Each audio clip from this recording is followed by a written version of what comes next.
Hello everyone, this is April and welcome back to our channel. I know masyado na matagal yung last upload natin, and for today, gagawin natin is we're gonna make a DIY Christmas tree from the scratch. This is only paper, guys. So ito ang gagawin natin ngayon. Tuturuan ko kayo gumawa ng DIY Christmas tree. Ano ang mga gagamitin natin? Okay, we're gonna use old magazine, scissor, star, or kung wala kayong ganito, mag-drawing lang kayo ng star, tapos gamitin nyo siya, kulayan nyo siya ng yellow, and old na karton, or yung mga old paper bag nyo, pwede nyo siyang gamitin para mas matigas. Mas matibay yung gagawin nating Christmas tree. And of course, we have here the paste or glue and our brush. So that's all we need to use to make this wonderful, simple Christmas tree. DIY Christmas tree. So let's start!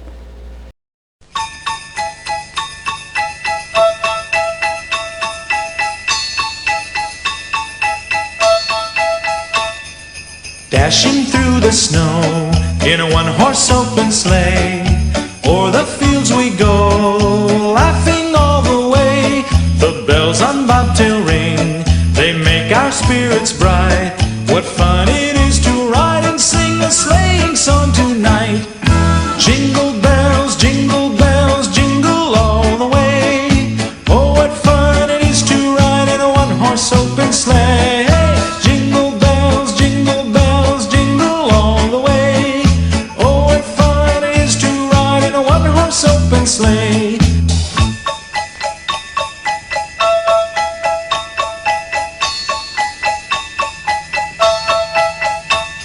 A day or two ago, I thought I'd take a ride, and soon Miss Fanny Bright was seated by my side. The horse was lean and lank, misfortune seemed his lot. He got into a drifted bank, and we got upset.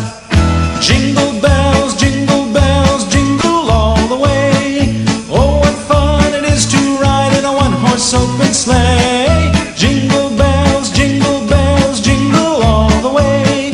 Oh, what fun it is to ride in a one-horse open sleigh.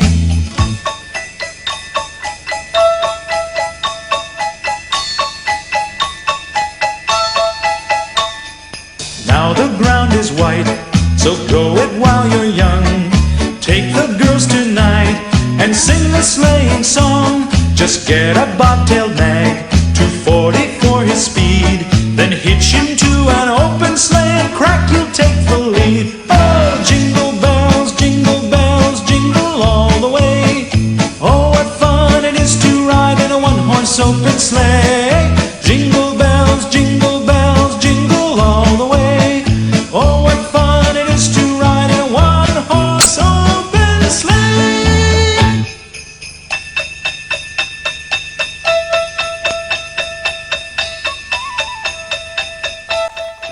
Okay guys, we're done with our DIY Christmas tree.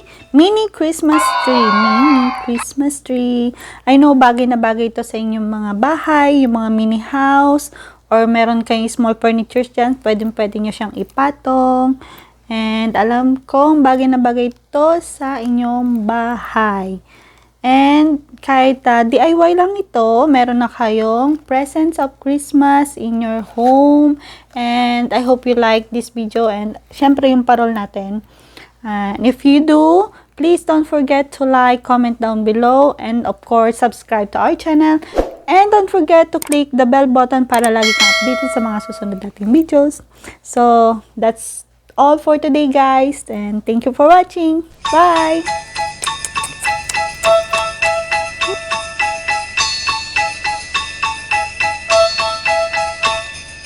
Dashing through the snow in a one-horse open sleigh, o'er the fields we go,